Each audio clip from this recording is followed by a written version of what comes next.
He said, Rich. I'll never forget, because he used my name, and Marines don't use names, it's call signs and all kinds of crazy stuff. But he was in a panic. And he said, there are Marines down with Bravo Company. They're at the cultural center. There are Marines in the street. They have been ambushed, and they are pinned in the corner. And we turned the vehicles around, and we headed into the city. And I sat in the back of this 113, an armored personnel carrier driven by the National Guard. And I'll never forget, when I saw these National Guardsmen pull up with these 113s, they showed up at my camp 48 hours before the breach, and they said, hey, we have some ambulances, do you want them? I took them. But I looked at my National Guards guys, and I said, oh, you guys don't wear your uniforms really well. You kind of look like a soup sandwich. I was 7 years a Marine. If you don't wear your uniform well, you can't be very good. As we pulled into this site where Bravo Company was pulled down and these National Guardsmen were driving, we stopped. And I could hear the ting and the chaos and the screaming, and I could smell that smell of cordite that came into the back of the vehicle. And then we started to move again. And the track commander directed, and I heard him directing, and I heard the screaming, and I heard the noises. And as the hatch opened, we came onto this scene. This had happened just before we got here. But when my hatch opened, this is what I saw. 2 Marines on the street, and I looked out of the corner, and what my National Guard driver had done, Sergeant First Class Kelly, had driven his vehicle into the middle of the street. He'd driven his vehicle into the middle of the street in an avenue to protect the Marines that were down on the street.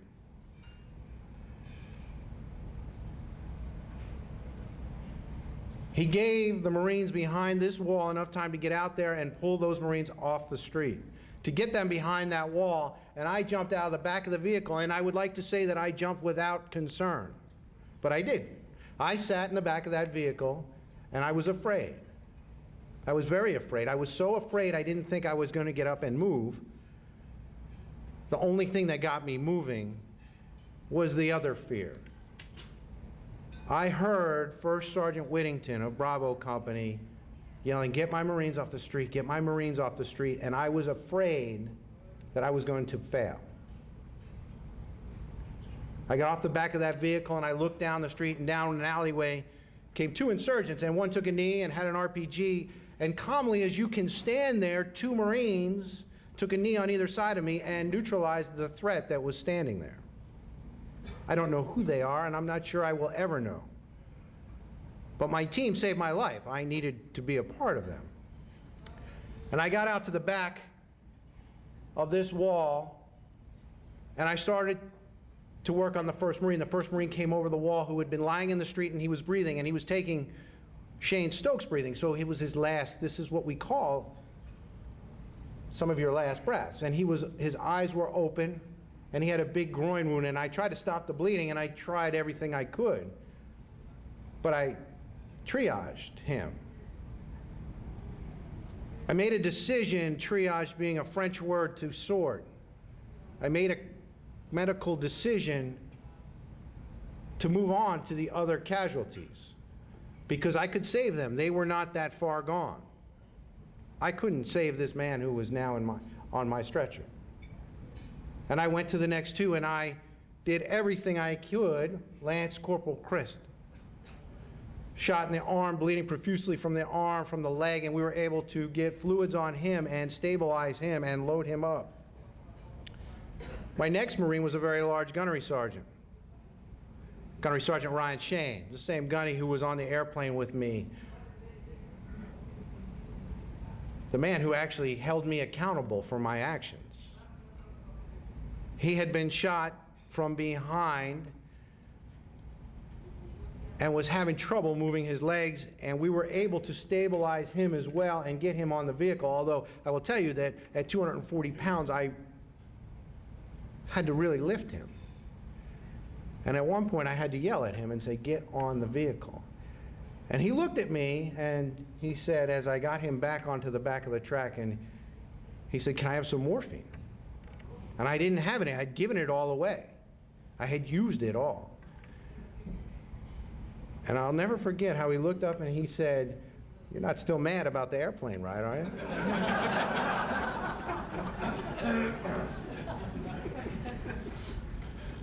I went back out to get my last patient, who was the first patient that I saw, and that was Sergeant Lonnie Wells.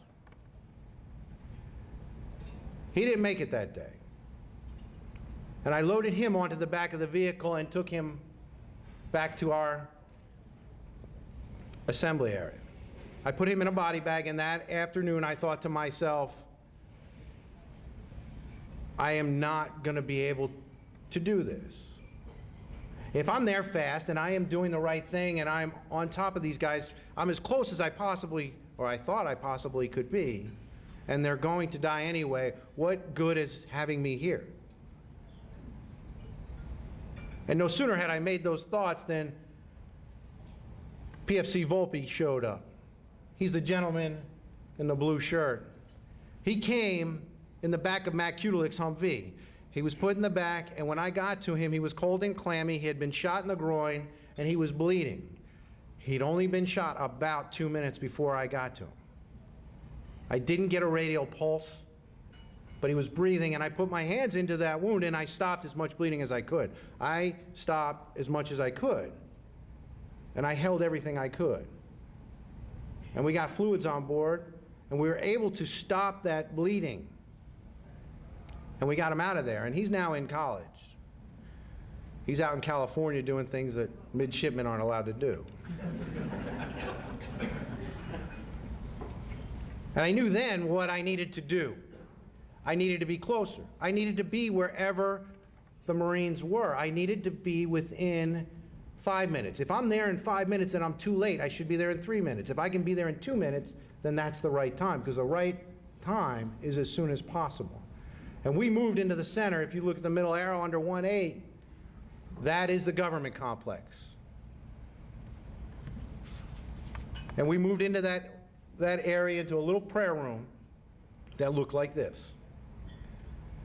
And over the next 10 days, we treated 206 multinational force personnel, most of them Marines from 1st Battalion 1-8. We treated 148 Iraqis. We were successful in most of our cases.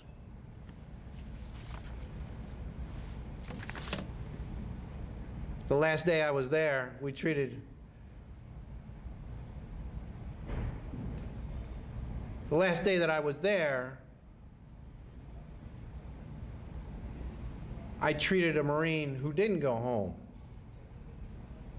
A Marine, Lance Corporal DeMarcus Brown, who was one of my corpsman's best friends. This is a picture before we left Haditha Dam.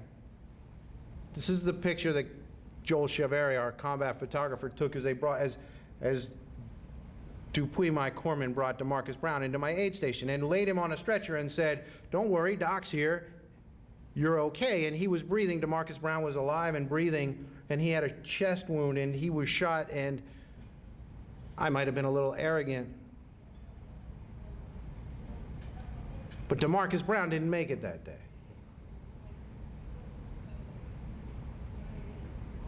I will tell you that at the end of that 40 minutes of trying to bring DeMarcus Brown home, I looked out on the porch, and we had 12 other casualties, and every one of my corpsmen had been out there taking their turns running their trauma protocol. I knew they didn't need me anymore. I will tell you about the ethics of all of this. The ethics of DeMarcus Brown, because I think about what I did almost every day. I saw DeMarcus Brown about 3 days before he went out on his last mission. And he was shot and took shrapnel through the lip. And I didn't send him home. I sewed him up. He wanted to go back out, and I let him. I let him go back out, and he will not go home.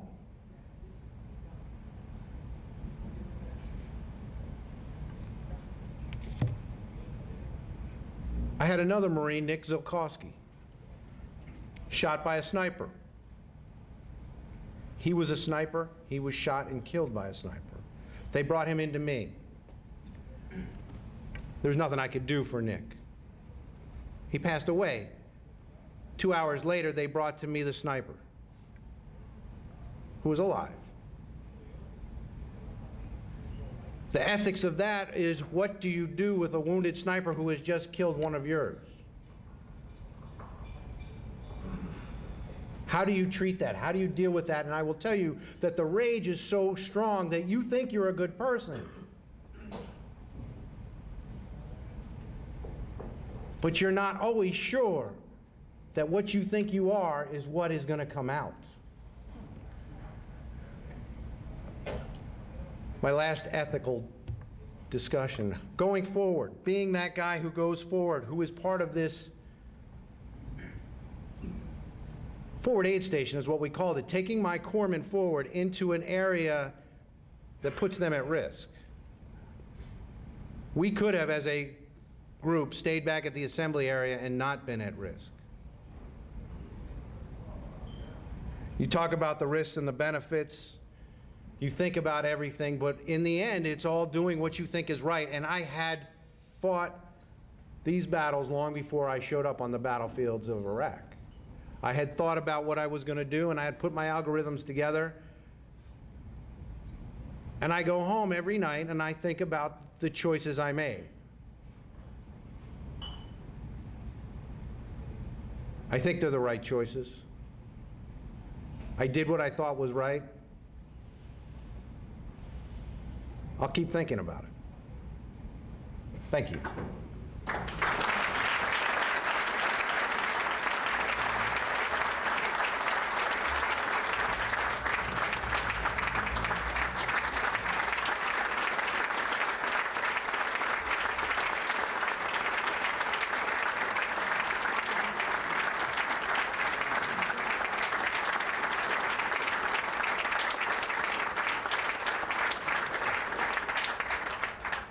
Please have a seat. Doc, why don't you come on up here, because we have just a small token of our appreciation from the Stockdale Center and the Naval Academy for not only talking, but your service to our nation, to those who have gone in harm's way. Thank you for being with us. Thank you so much.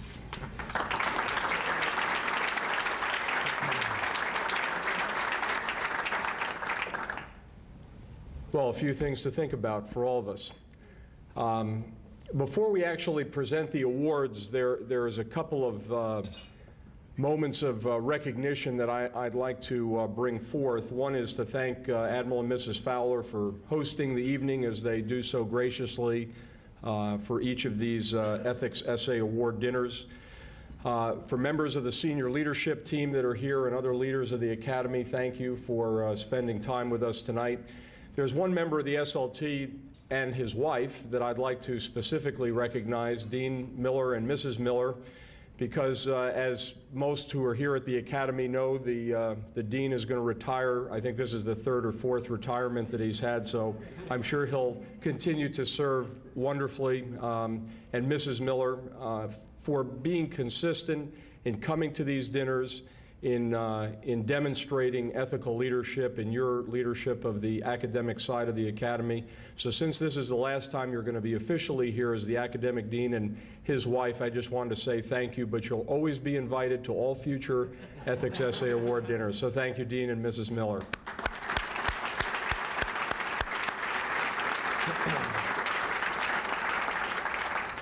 And just like the Admiral, I have to add my thanks to Mrs. Lawrence for being here, who always adds such a touch of grace to all that we do, and her years of service in many different capacities. Thank you for being with us, Mrs. Lawrence. And for the class of 1981, who does sponsor this dinner. Your generosity allows this to occur, and not only occur, but occur in a very extraordinary way, with a good dinner, with good people, with great speakers, and we thank you for yours.